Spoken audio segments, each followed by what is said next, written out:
अगर माटी के पुतले देह में ईमान जिंदा है, तभी तो इस देश की समृद्धि का अरमान जिंदा है।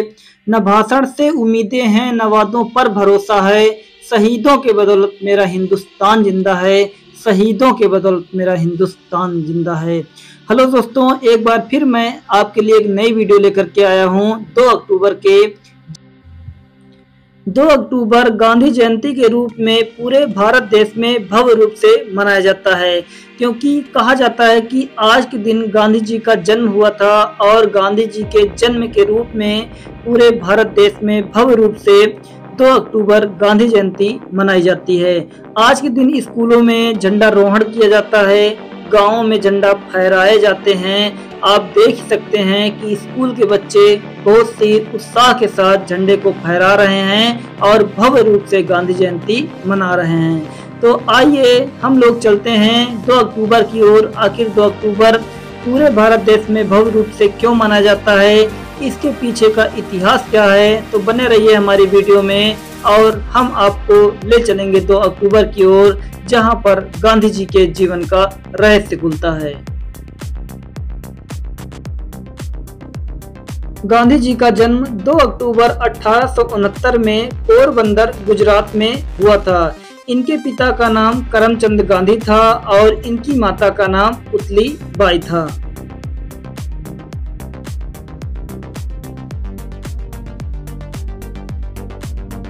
गांधी जी 13 वर्ष की उम्र में महात्मा गांधी की शादी कस्तूरबा बाई से हो गई थी। गांधी जी के 4 बेटे थे, जिनका नाम हरिलाल, मणिलाल, रामदास और देवदास था। ऐसा कहा जाता है कि 7 साल की उम्र में गांधी जी का परिवार राजकोट चला गया था और गांधी जी ने 1 से लेकर के हाई स्कूल तक राजकोट में ही अपनी पढ़ाई पूरी की और उसके बाद गांधी जी इंग्लैंड चले गए थे।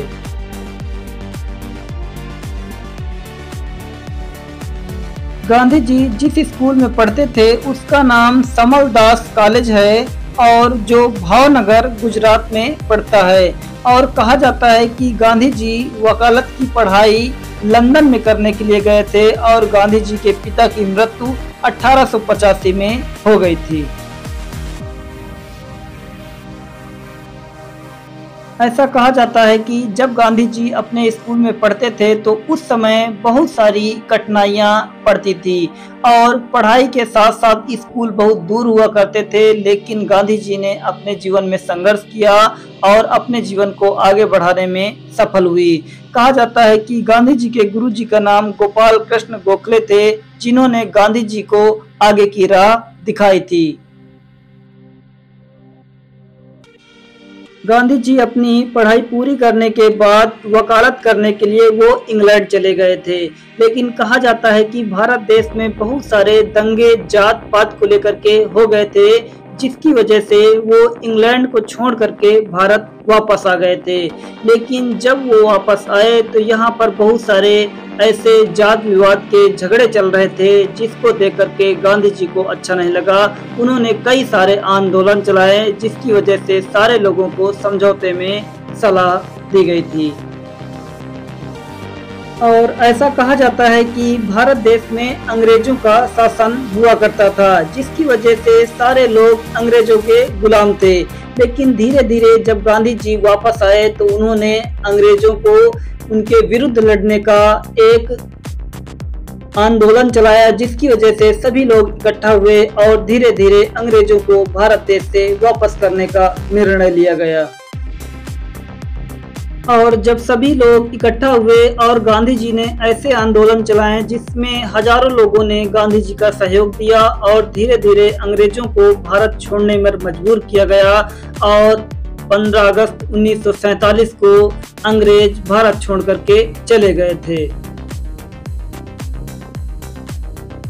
भारत देश को सोने की चिड़िया के नाम से भी जाना जाता था, क्योंकि यहाँ पर बहुत सारी ऐसी मूल्यवान वस्तुएं उपस्थित थी, जिसकी वजह से भारत देश पूरे विश्व में जाना जाता था। लेकिन धीरे धीरे समय बदलता गया और कहा जाता है कि मोहम्मद गोरी ने भारत देश में कई बार आक्रमण किया था और अकबर ने भी भारत देश को कई बार लूटा, जिसकी वजह से हमारा भारत देश का जो धन था वो विदेशों में चला गया, दूसरे देशों में चला गया, जिसकी वजह से भारतवासी एक बार फिर गरीब हो गए थे।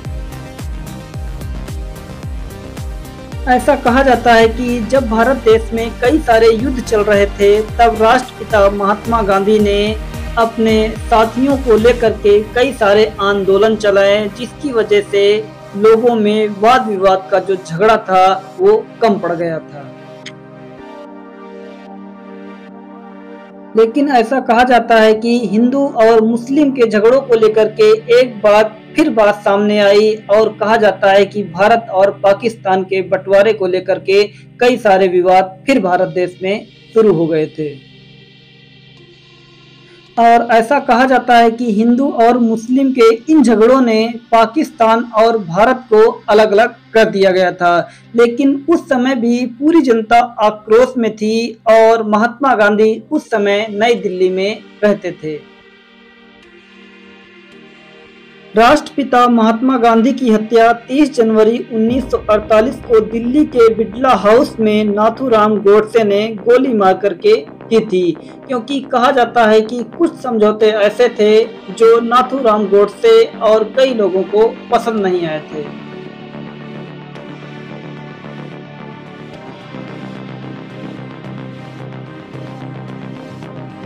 एक दिन गांधी जी शाम को संध्याकालीन प्रार्थना करने के लिए जा रहे थे। तब नाथूराम गोडसे ने अपनी बंदूक बराटा पिस्तौल निकाल करके 3 गोलियां चलाई। पहली गोली गांधी जी के पेट में लगी थी, दूसरी गोली कमर में और छाती में जाकर लगी थी। और कहा जाता है गोली लगने के बाद 15 मिनट के अंदर गांधी जी की वहीं पर मृत्यु हो गई थी।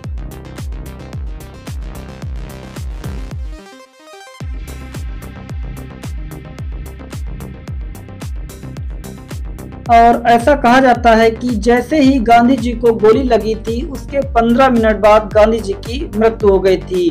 उसके बाद नाथूराम गोडसे को सभी सिपाहियों ने पकड़ लिया और उन्हें अंबाला जेल में डाल दिया गया था। नाथूराम गोडसे को अंबाला जेल में 1 साल तक रखा गया था। उसके बाद गांधी जी की मृत्यु करने के बाद नाथूराम गोडसे को 8 नवंबर 1949 को मौत की सजा सुना दी गई थी। नाथूराम गोडसे पुणे का रहने वाला था, जो एक ब्राह्मण जात से बिलोंग करता है। और ऐसा कहा जाता है कि जिस दिन गांधी जी की मृत्यु हो गई थी, उस दिन पूरा भारत देश शोक में डूब गया था। भारत देश में गांधी जी को बापू का दर्जा दिया गया था और उन्हें राष्ट्रपिता के नाम से भी सभी भारतवासी आज भी पुकारते हैं। 1869 में गांधी जी का जन्म पोरबंदर गुजरात में हुआ। देखिए, गांधी जी एक देशभक्त थे। क्या थे? और गांधी जी की मृत्यु 30 जनवरी 1948 को नई दिल्ली में हुई थी। कहाँ थी? नई दिल्ली में। याद रखिएगा, गांधी जी बिड़ला हाउस में रहते थे। कहाँ रहते थे? अगर कोई पूछे बिड़ला हाउस कहाँ, तो बोल देना ये नई दिल्ली में। कहाँ पर है? तो नाथूराम गोडसे ने बिड़ला हाउस जाते हुए गांधी जी के सीने में एक गोली मार दिया था। क्या मार दिया था? गोली मार दिया था, जिसकी वजह से गांधी जी की मृत्यु हो गई। क्या हो गई थी? तो सबको समझ में आया ना? ना वो सोना था ना चांदी था, बिना एक चांटा मारे पूरे देश को वापस ले लिया। ऐसे महान पुरुष का नाम महात्मा गांधी था।